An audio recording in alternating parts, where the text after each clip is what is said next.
and I could recognize everybody not from physical features, but from their essence. Like I recognized their vibration.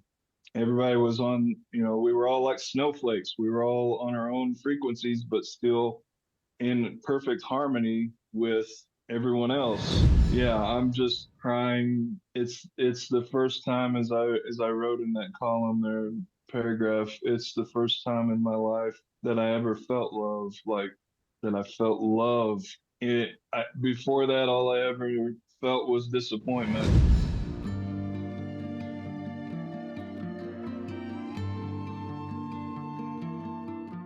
All right, my friends, I'm here with Jonathan Duty. He's had an NDE experience, and of course, it's changed his life in some ways. He's going to talk about that. He's going to talk a little bit about the experience, and then we'll get into some background leading up to that. So, welcome to the show, Jonathan. Thank you. Pleasure to be here. Why don't you start with your NDE? Give us some, as much as you want to share of what happened with that. And then maybe you can, if you want to go into more detail on it later, you can, or if you want to go into detail now, and then give us a little background on leading up to that, and how it changed your life. Okay, yeah.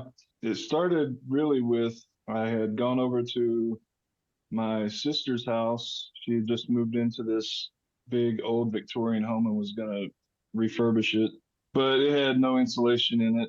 A deep freeze was on the way about 3 days out, and she had a newborn baby boy.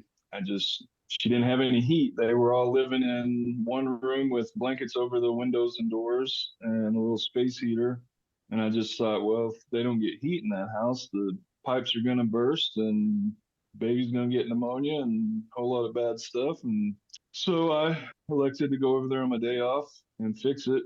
And a couple hours after tearing it all apart and putting it back together and firing it up, I went in to tell them I'm on my way out and they've got heat. She was so ecstatic because, of their living situation. And she came in and kind of wedged in between me and the door jamb as I was walking into the room. And she went around and jumped on the bed to give my brother in law a hug and kiss. And he had just got finished cleaning his guns and they were laying there on the bed and he was putting them back in the safe one by one, and the 12 gauge was still sitting there. And as I say, you have heat, at the same exact time she's jumping on the bed, the gun is like, as I say, you have heat, the gun is like rising up into the air, and he turns to gripe at her about gun safety. She didn't know anything about guns, wasn't raised around them or anything. And so his natural reflex as he's addressing her was to catch the gun out of fear if it landed, he'd go off. Well, his hand landed right on the trigger. The trigger guard was sawed off, the barrel was sawed off, the stock was sawed off. It was like a Mad Max, very dangerous thing that he shouldn't have. No safety, Wow. but so it went off and made a Picasso of my leg on the wall behind me. I didn't even know I got shot really. I was about 4 feet from the barrel. Yeah, so I'm feeling my body, looking around and working my way down, and I look up at them and they're looking at me with jaws to the floor, little tiny blood splatters all over their faces. And so I looked back down at me to see where that blood come from, and it blew a hole the size of a cantaloupe in my leg. And Ouch. uh, yeah, well, I mean, I didn't feel it. It wasn't. It was rehab that was the ouch. But yeah, so I passed out from the adrenaline rush. Woke up laying on the ground. I wasn't bleeding. The only thing that saved my life that day was I get a little nervous when I tell this because it's like burned into my brain. But she had just got done doing laundry that day, and there was a basket of clean, fresh clothes at the end of the bed. So the shot went through the basket, filling like it blew my main artery in half. It blew all the ligaments in half and stuff. I had no control over my foot. so it just packed everything with that clean linen and little bits of plastic from the basket. Help to slow the bleeding down, huh?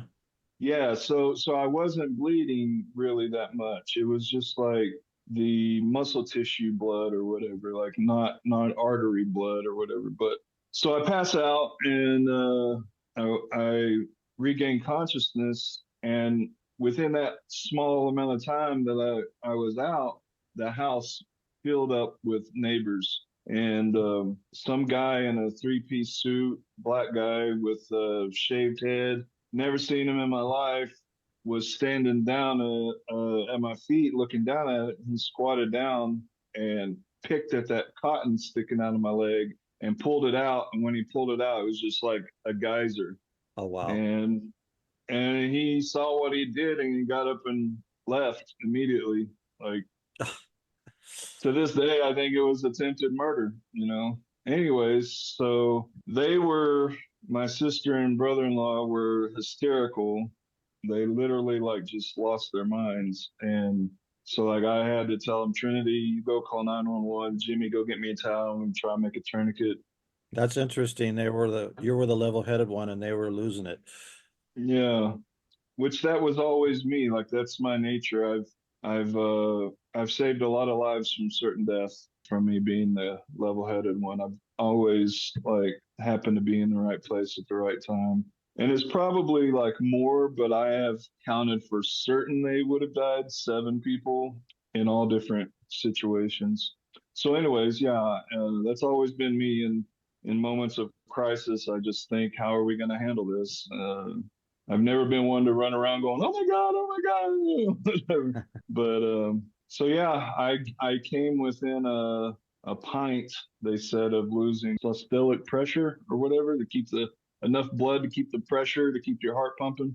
So when I passed out, it was like this entire event took place, and it was just a few seconds in this time. But in that time, I was taken, I was flying backwards through space and watching all the planets get smaller and smaller, like you're riding in the back of a pickup truck, you know.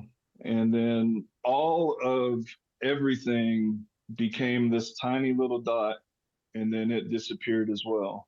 And I was in an abyss, complete darkness. And being in my body for all of my consciousness, I'm sitting here trying to lift my hands up and look at my hands, but there's no hands. I didn't know at that point that I was just in spirit form, which, so, anyways, I'm sitting there and like, it was like, as I begin to talk to myself about this is darkness, this is complete darkness. Just as the feeling of panic started to set in, like, am I in a grave? Am I buried up or whatever? You know, I'm instantly whisked away from the darkness and into what I think is source, what I would call God, what I would call being in the presence. But it wasn't like some old man sitting on a throne. Mostly it was a consciousness. And then I saw like we are all God is what I was made to know in that moment. That and the reason I say source is because we are all sparks of energy from the ultimate source of energy. And so all of everyone that I've ever known, and I mean like in every lifetime, people that I haven't met on the physical plane, everybody kept just floating up to me. We were all in bubble form. And I could recognize everybody not from physical features, but from their essence. Like I recognized their vibration. Everybody was on, you know, we were all like snowflakes. We were all on our own frequencies, but still in perfect harmony with everyone else. It's really difficult to explain. I love that analogy because snowflakes, everybody knows they're unique, and I always like to say that we're unique expressions of God or the source. And Yeah. so, and I've heard similar stuff, but I don't think I've ever heard snowflakes as an analogy. I love it.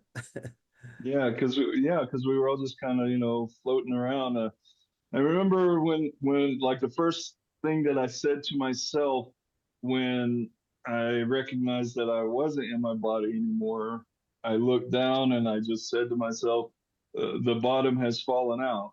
There's no stable anything now, So, anyways, everybody kept coming up to me, floating up to me, and like so happy to see me, and all these different feelings, euphoric feelings that each individual was like coming up and like zapping me with, and what it was is our electromagnetic fields were touching, like they'd come up to me and our bubbles would touch, and then they'd float back, and others would come up to me, and so like I'm enjoying that kind of socializing, and if I start crying, I'm sorry because it was so much, it's so beautiful, but No, it's that's awesome. I'm loving it. so as they would come up and reacquaint themselves or whatever, they would float back into the field, into source, and I would look up to watch them as they're floating backwards into this ocean of souls, all like, drops of water making up one giant source. They would create pictures in the field of, and what they were showing me was other people back in my life that were beautiful, instrumental people that I looked up to that were still alive.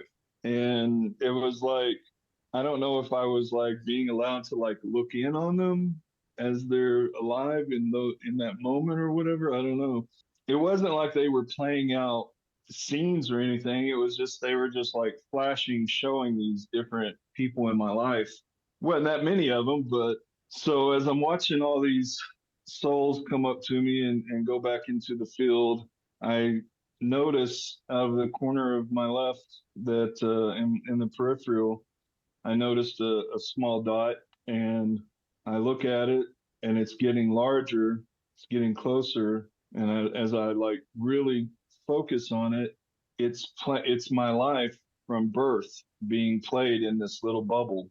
And it gets to a certain point, and then it's like the field of energy wraps around it and creates like this tunnel.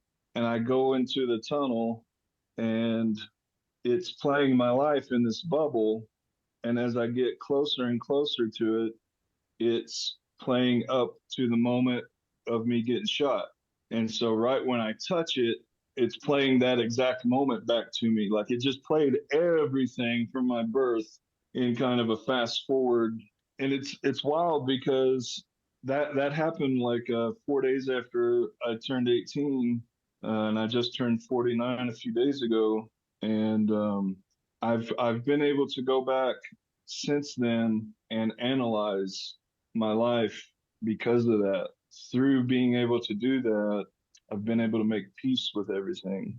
To That's something that really hit me when I was really starting to enjoy your interview with that other fellow that I was telling you about. I was watching that video, but Jasper?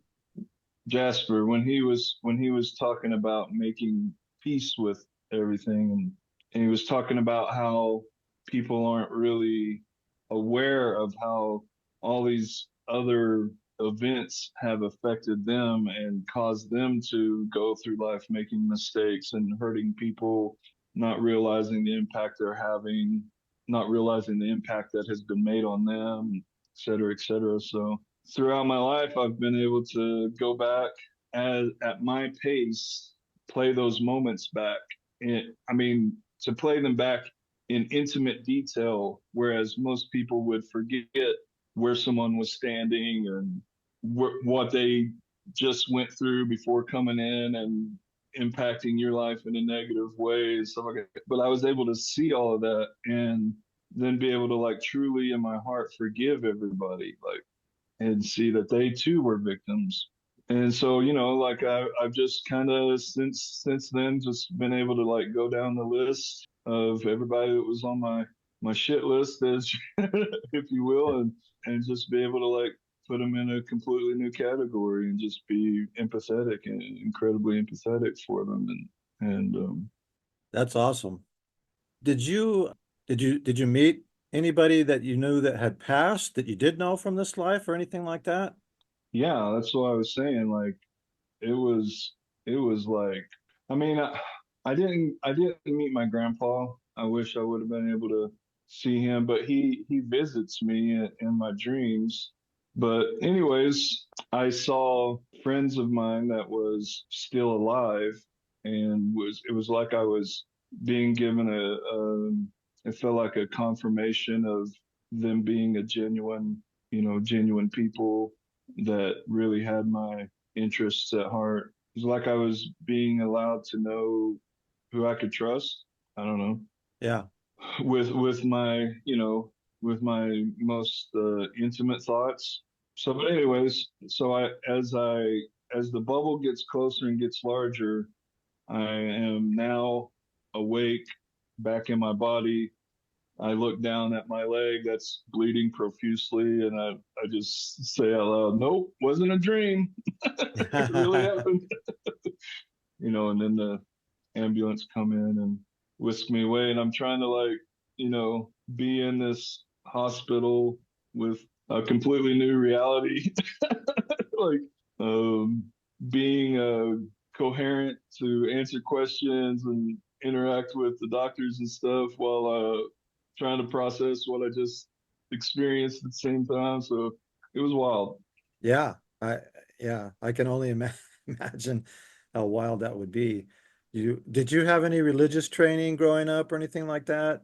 Yeah, it was, I was raised by like outlaws, like gypsy outlaws or whatever, and they kind of, my mom kind of put me on the church bus to have a free babysitter on the weekends or whatever.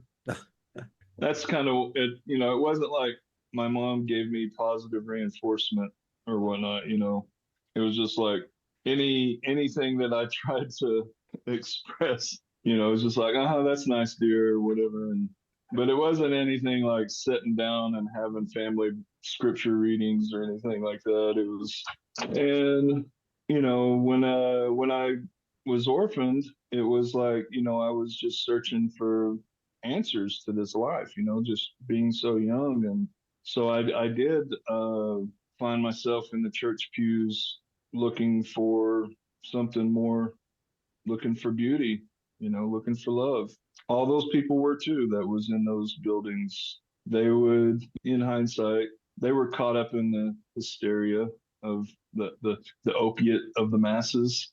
But ultimately, it was like I could see behind the curtain and see the man at the controls. And so I would just move on from one religion to another, never finding any satisfaction spiritually or otherwise. And it was just like I could see at some point that they were just, it was like herd management. It was just like collect that 10% and tell everybody they're lovely. And that's about, the extent. But so when I got out of the hospital and was in a wheelchair, I was allowed to go back to my mom's. She had a spare room and put a hospital bed in it.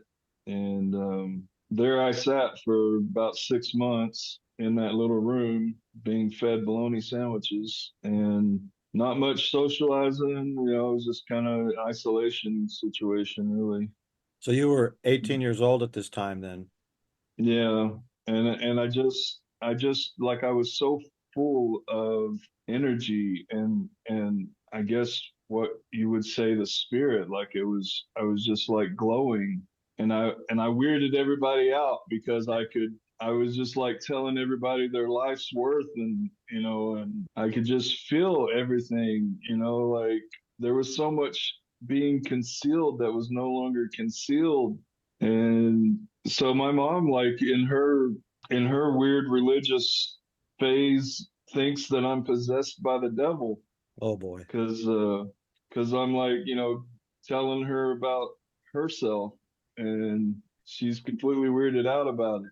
So you're more empathetic and you're more loving and you're more caring, but somehow you're possessed, huh? Yeah, yeah. Uh, and I remember there was a day, I rode my wheelchair into the living room, and there was a lot of people, my siblings, and everybody was there. And I was, like 7 or 8 people sitting in there, and I just said, "Ask me any question that you've been pondering in life about life, and I'll answer it for you." And one by one, they all, well, the ones that wasn't skeptics would ask me questions, and I would say, if we all love each other, if this is family right here, then we should all be open with one another, to be able to be vulnerable with one another and just ask these questions and allow everyone to realize that we all have questions about this life, to lay down any notion of arrogance, like we're the bee's knees, we got it all under control or whatever. Like, in reality, we're just like stabbing in the dark at everything we do, and I said, but I've got a few of the essential answers now. So as I'm answering the questions, I never get any confirmation of, wow, that sounds right, or anything like that. It was just silence every time. And I remember when my mom thought, the moment that she thought I was possessed, she was apologizing to me. She said, something happened to you when you was a baby. And she said, my mind has blocked it out because it was terrible and I can't remember it. But I remember something really bad happened to you, and it's haunted me my entire life. And she was crying, and I laid my hand on her, and I said, it's all right. It's forgiven. I said, whatever it was, it led to this moment here that is beautiful. And I said, that little boy that was afraid and lonely, he's not here anymore. I'm here. Wow. He's safe. And I said, that little boy is safe and he'll never be harmed again. And she said, don't tell me that. I could hear the trepidation in her voice. And our relationship changed from then. Like, we've, only said a handful of words to each other since then. She put as much distance between us as possible. Has she told you at some point that she thought you were possessed or No, it's just when when she just all of a sudden stops acknowledging my existence, and my knowing where she is in her mind, just from me knowing her, but also feeling deeply, something that was in that interview there, that your guest was explaining to you about being able to see where thoughts come from and where they go. Like, he explained it as a train on track. That's really the reason that my wife fell in love with me, is she saw me when I was like 21, and I told her this. I said, I don't know how I do it, but ever since my near death experience, I can call bullshit on anything because I hear people talk and I can see the source from where those words come from, where they originated from, and what they are designed to do. In other words, where they are meant to go and turn into. And so she has watched me. We've been together for 25 years plus, and she's watched me all this time just be able to listen to people, hear them out, and then be able to go along with it and be blessed, or to be able to say, we're going to steer clear of that one, and be able to see in hindsight, the disaster that they created for themselves or others. And, like when COVID came, instantly I was just like, no, we ain't doing this. No, no shots for us. Thank you. When 9/11 happened, I put my American flag on my truck. I'm a carpenter, and I was driving back and forth to the job site with that flag in the back of my truck. And about 2 weeks into it, I walked out, rolled up that flag and put it in my closet, and said that event was the death of what we knew America to be. That was a definitive turning point in this country. and the people at the levers now do not care about the Constitution or rugged individualism or, any of these facets that made America the shining jewel to the rest of the world. And I said all this right there 2 weeks after it. I said, we're in for some very terrible times. Would you call this type of knowing an intuition, or do you have another name for it that you call it? I've just always called it doing the math. Like I just look at all the pieces, and I guess it has something to do with intuition because I see the pieces that aren't, so I guess knowable. That masses tend to not know about or ignore if they hear about it. Yeah, like I see the moment of the sleight of hand, and it's just, I guess, maybe a defense mechanism where I just am able to hear if the words line up with physical reality or if they're trying to create a vision in your head. And that's what the best con jobs do is they're talking really fast and they're using lots of words and they're trying to create an image in your head for you to walk down this street that they want you to walk down. So I guess it is a bit of intuition, but it's also I'm really good with numbers. I'm just really good at making comparisons. I think when I had my near death experience, I started going through my list of people that have wronged me and stuff. It actually turned from me having bitter feelings for them to me actually having profound gratitude for them because they all taught me, what was waiting for me in the adult world. I think that that's actually an very important point, and a lot of people don't get that, but people are waking up to this fact that a lot of the experiences that we've had in our lives that seem bad or negative, and some of them very traumatic for different people, have actually been for our good in the long run, even though it was a traumatic Mm-hmm. experience. And we've learned from it. Mm-hmm. We've become better people. We're able to help more people from it. I look back on my life and I can see that too. Would you agree Yeah, with that? absolutely.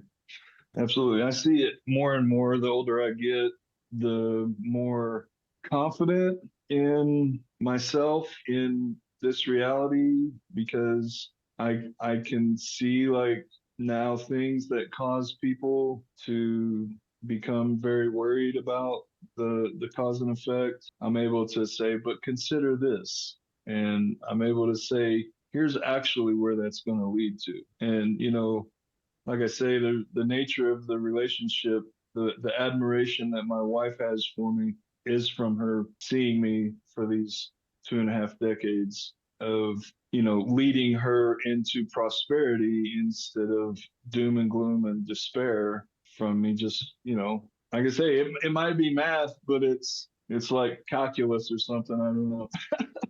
Yeah, no, I agree with you. I'm a logic and reason type of person. I like to call myself the open-minded skeptic. And There you go. I stole that from Tom Campbell.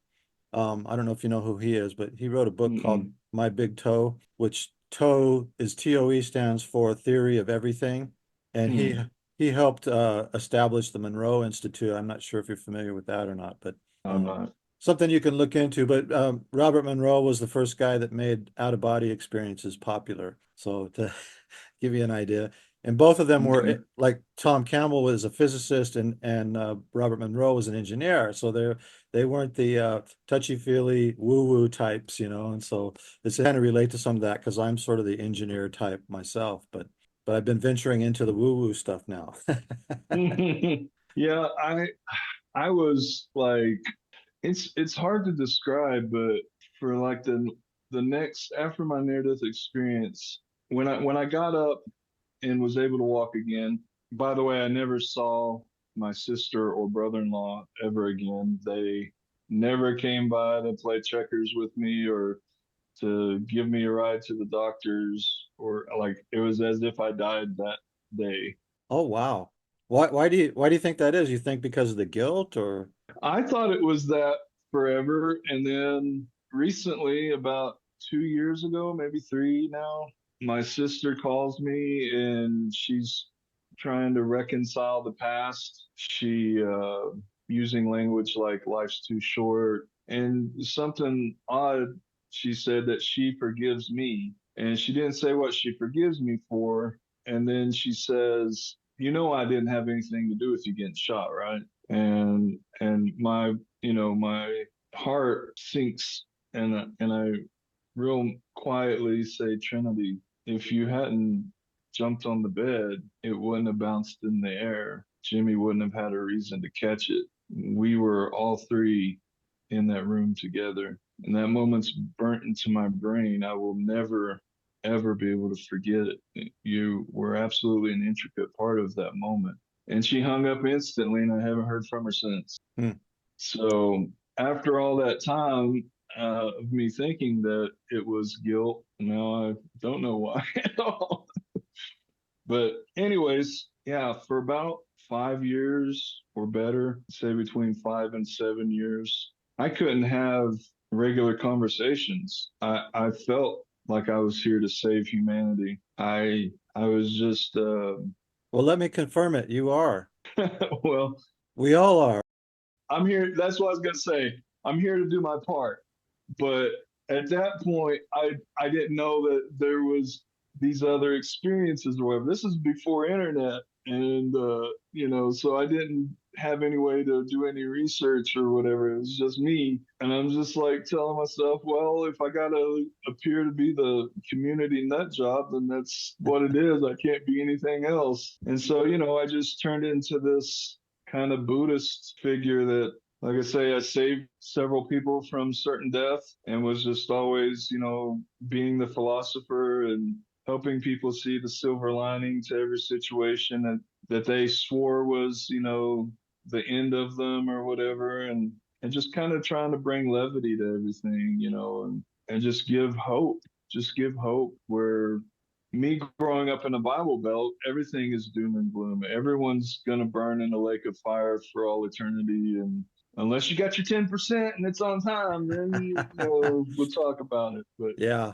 uh, and I was just going around trying to free people from that mentality, and little did I know the entire time I was just like confirming to people that I'm a complete nut job or Satan sent me, because I'm talking against the Orthodox, the Vatican or whatever, and since then, I got the internet and started just I had all these thoughts in my head, so I just start typing them in, all these questions and conclusions and insinuations, and I just one by one, I'm just going down the list, asking every question I have about the nature of society and how it's been structured.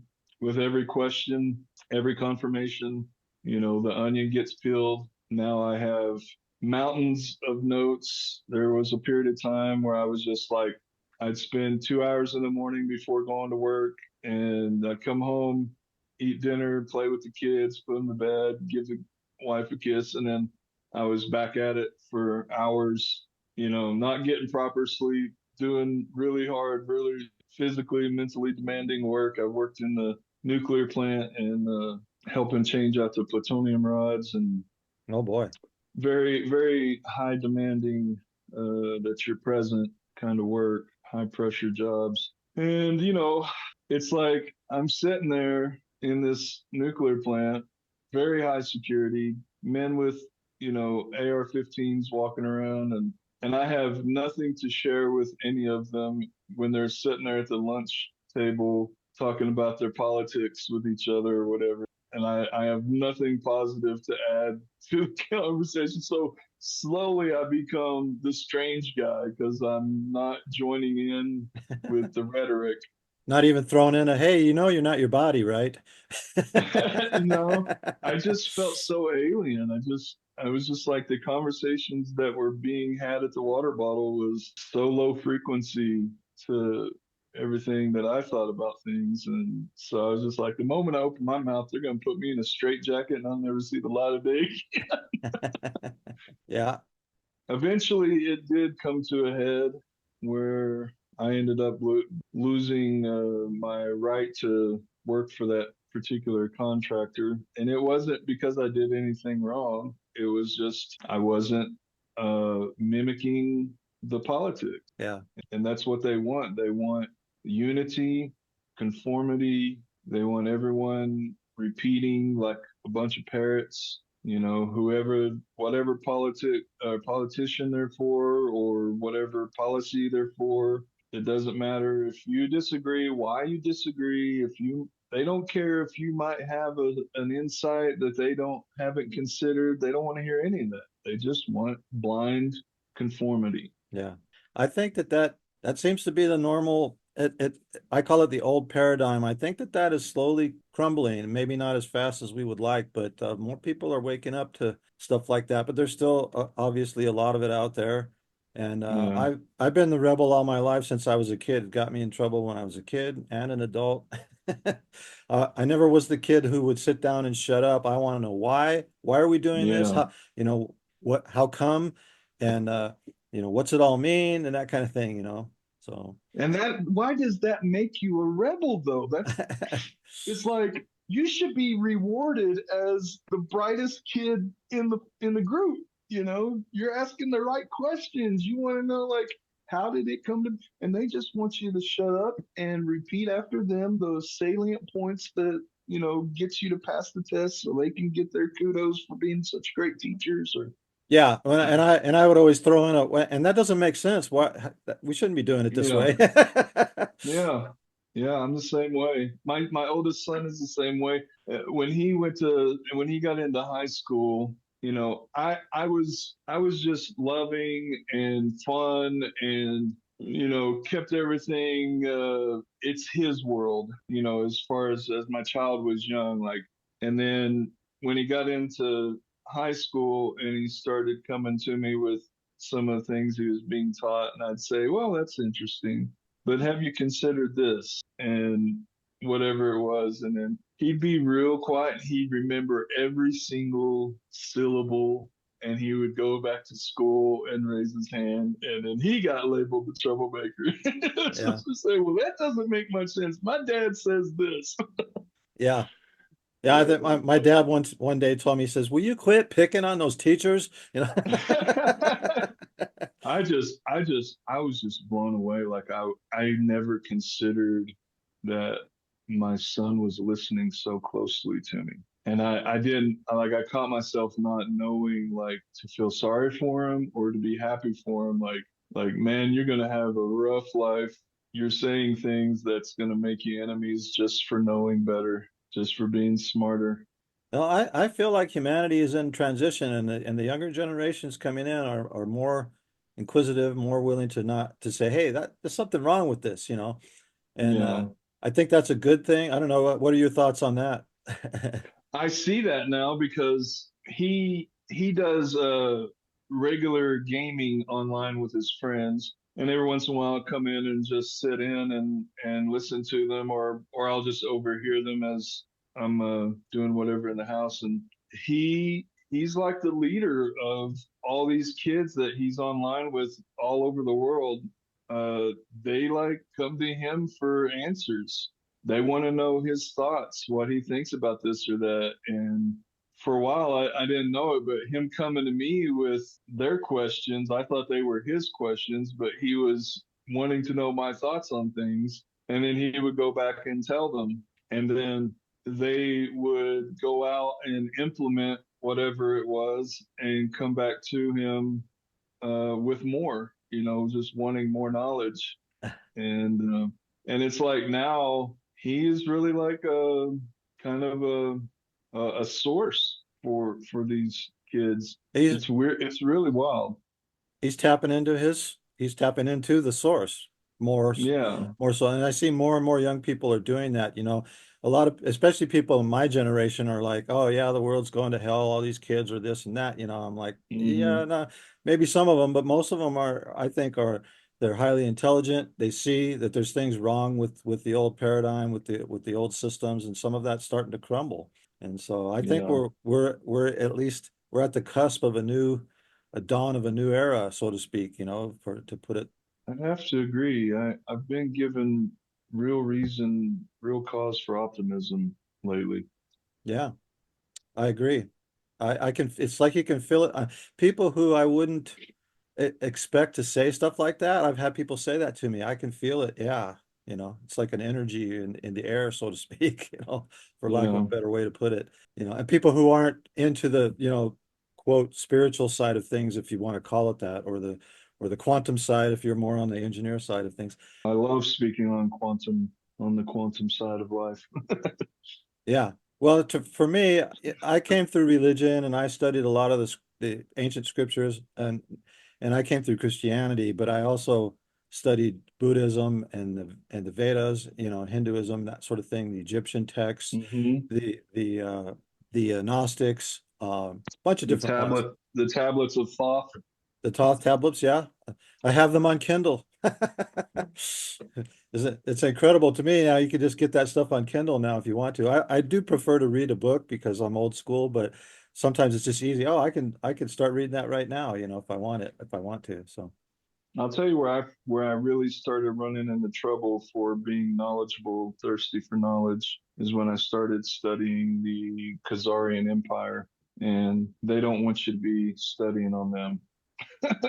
And little did I know that there's software in place that puts red flags on you and labels you when you start digging a little too much into that. I'm aware of that. When I was researching a lot of this kind of stuff, and people would call me a constitutionalist, but I'm more of I hate the labels, but if you have to put a label on it, I'm probably more of a libertarian. But anyways, I'm a live and let live type of guy.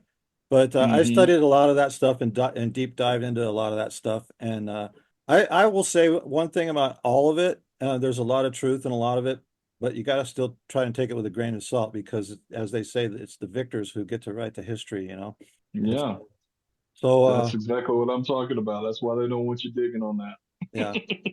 yeah. But it's out. People can if they want to. It just takes a little more effort, and that Mm. which a lot of people are not willing to put in, and which is why they don't know about it. Yeah. So, would you say that when you came back, you said, obviously you had to process this, and maybe you could tell us how long it took you to really start making some sense of it. But you mentioned, you had this empathy and that you felt, I don't think you used the word love. Would you call it love that you felt on the other side, or is just empathy the word that describes it best for you? When I it's bizarre because as I'm like bleeding out, I'm also giggling, and I don't know what they thought of me. Like I was just a crazy person or whatever, because I should have been more hysterical or something, I guess. But maybe they thought it was because I was almost dead or something that I'm like touching the other side, as far as when they got me out of the ambulance and took me into the waiting room in the hospital. I'm like bleeding to where they're slipping and sliding in the floor, and there's like not a worry, not a care. So you were still conscious. Yeah, I'm just crying. It's the first time, as I wrote in that column there, paragraph. It's the first time in my life that I ever felt love, like that I felt love. Before that, all I ever felt was disappointment, betrayal. Like everything was just a scam. Everybody was out for themselves, and it's difficult to say and be taken seriously, but I felt like I knew everything about everything, as far as not where man's inventions have come from and are now, but as a species, how we came to be and what we are and the cause and effect of everything. Well, my friend, do tell where did we come from? How did we come to be? You want to give us a short synopsis on that, or is that a whole nother Ah, conversation? it's like slow consciousness. There have been a couple of people that I have had the privilege of bumping into that they also had a near death experience, and we get to talking about it, our awareness, and before you know it, nobody around us can even understand what we're talking about. But and it's like hours go by and we feel like we just got started because it's just such a joy to be in the spirit of things. And even though it feels like we just got started, I also my physical being feels drained. Like it's difficult to be on that level of a frequency in this physical body. Like the physical self gets worn out when you start vibrating at a higher frequency. I have heard that. When I get into deep into flow consciousness, my body actually shakes, and it's like a nervousness where it's nothing I have control over, and it is, I think, because my awareness is being elevated, where the correct questions are asked that to access what is needing to be known in that moment. It's with the power of love. It's nothing that can be manipulated for selfish gain. It is the most powerful force there is. There is nothing that can come anywhere close to it. We talk about the balance between good and evil, or light and dark, and like the biggest theme when I came back, I started drawing minus signs and plus signs on stuff, and just so deep in the train of thought of being in this grounded body, being an entity of pure energy. We don't die. That's the biggest thing that was seemed to be an offense to the Christians around me, was that there's no lake of fire. Stop letting people make you into their throne out of fear of disappointing them, and hearing from them where you're going to burn forever now. Okay, according to you. Right. I mean, I've sat down with rooms full of people that are representatives from these different denominations. I let them make their case, and I say, if you can answer and I have 2 pages of questions, that are based on these different scriptures, where I say, if you can answer these questions, me and my whole family would be on the front pew each and every time the doors are open. That always entices them. They're like, okay, let's hear your questions. They're like, we're going to dig in on this chump. And then I pull my books out and I pull those questions out and I pour through everything. And I've been doing this for 15 years, and I never hear from anybody ever again. If they give me an opportunity to sit and give my awareness, I never hear from them again. And it's a disappointment, because I always hope this is the people that's going to take what I share with them and go and do the research, but they're also afraid of questioning anything. And like I was telling you in the messenger, I've had all kinds of disparaging remarks said about me, as far as like I'm a sorcerer, I'm casting spells on people, I'm brainwashing people, and it's the epitome of insult, because I'm just giving my experience, my account. And I really am truly, I don't like being on the outside of humanity. It's terrible. I I want someone to prove me wrong desperately. Well, I think that you're, don't be disappointed. Even in those congregations, you're planting seeds, and I guarantee you there's at least 1 or 2 people, maybe more, in there. Because I was one of those people at one time, although I never fully bought into the whole fear mongering thing, but didn't make sense to me. There was that logical mind working there a little bit. But and even these people on the forums, there's always a few of them, and it's the same thing, in my opinion. Forgive them, they don't know what they're doing. They're Yeah, they're caught up in fear. They're living in fear, and when people live in fear, yeah.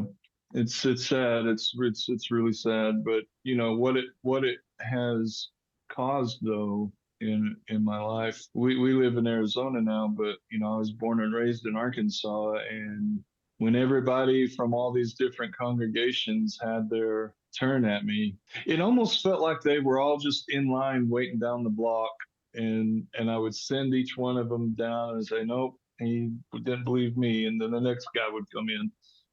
And I'd give him his chance, and he would be like, "Nope, he's damned for all eternity," and the next guy'd come in. It really felt like that, and it's really amazing when I was determined to know God, to try and make sense, to map out this whole religion thing. And like yourself, I poured myself into knowing all of it. I followed every breadcrumb. I turned every stone. I think I definitely put, a bullseye on myself. There's a sentiment of conform or die. And in this town that I grew up in and everybody knew me, it was like overnight.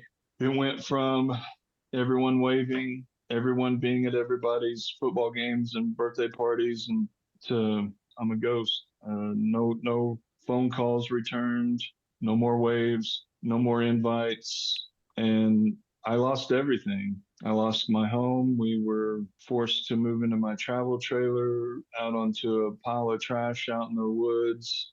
This was in Arkansas.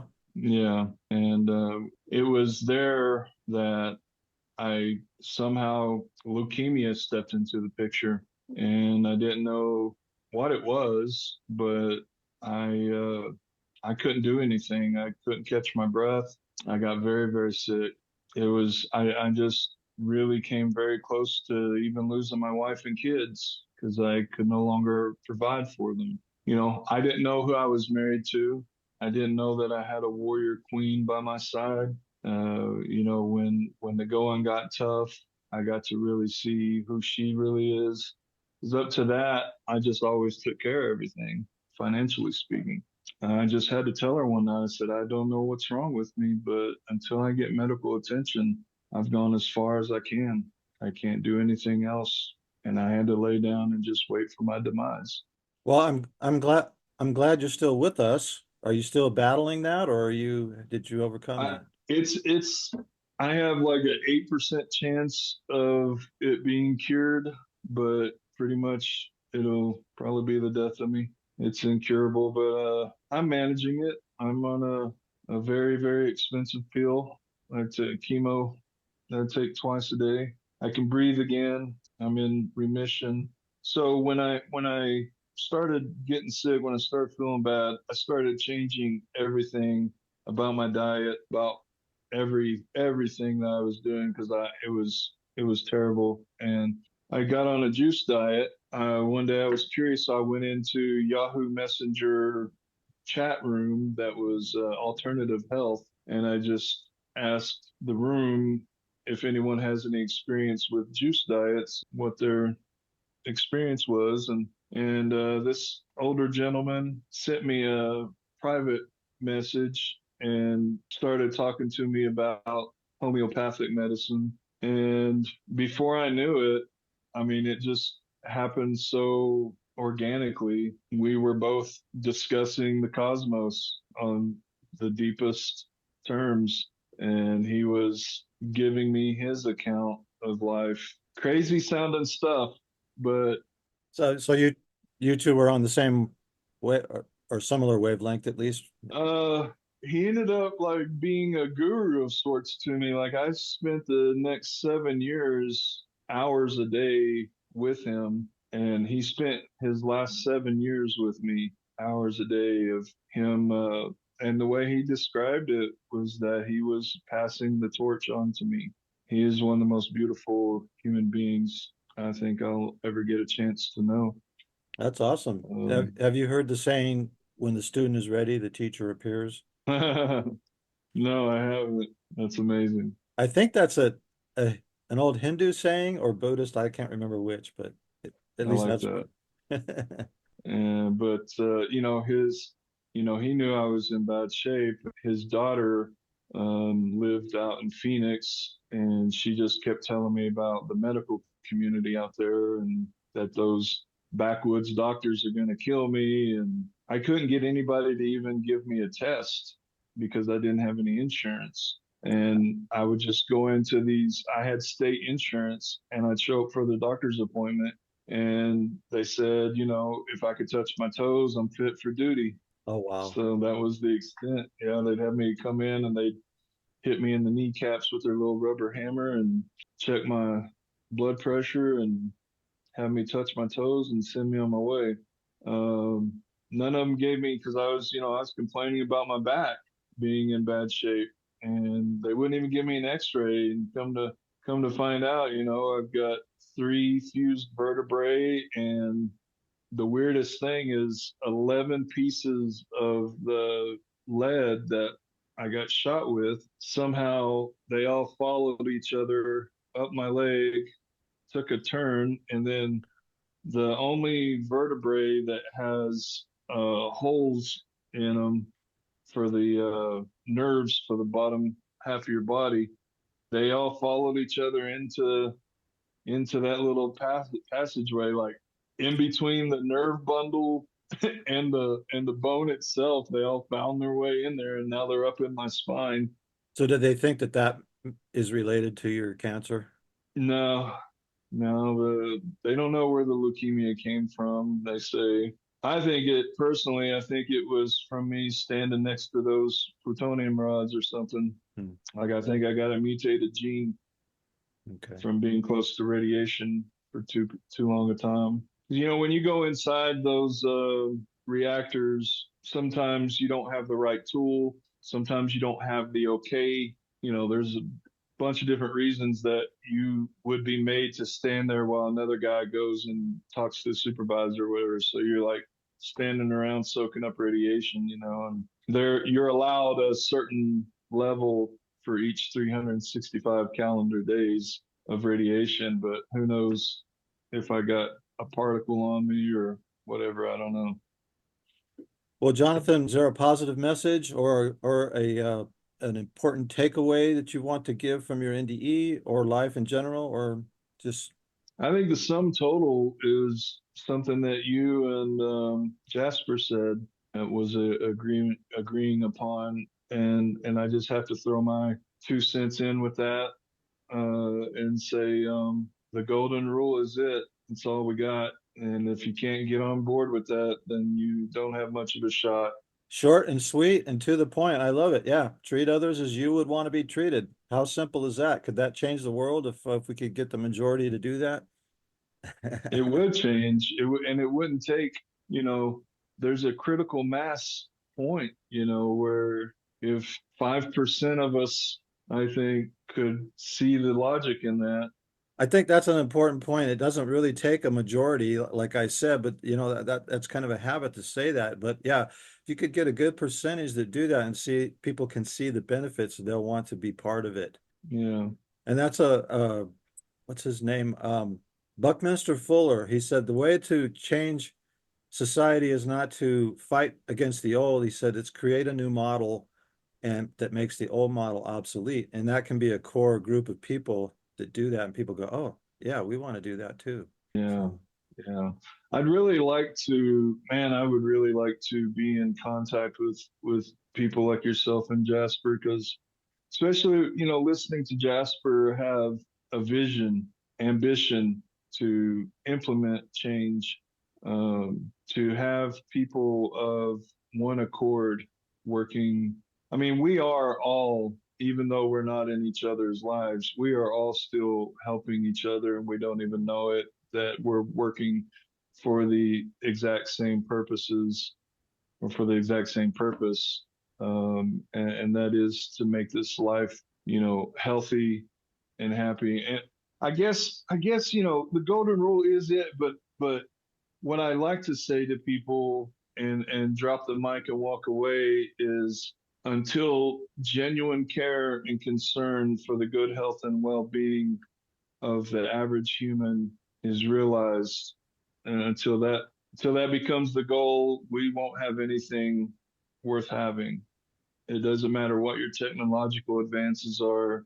If genuine care and concern for one another is lacking, then you're going to have to keep building your gated communities to lock the sick out, if you want to be free to go where you want to go and feel the safety and the confidence, then we're going to have to treat each other, all of us, with genuine care and concern for the good health and well-being of one another. Not because you're a part of this denomination or this political affiliation, but just because none of us asked to be born, none of us asked to be here. We were just manifested here, and so we should be incredibly empathetic with one another, that the adversities that you're facing are my adversities. And if I can do anything to help you with that, to take that weight off of you, let me know. And if it's within my abilities,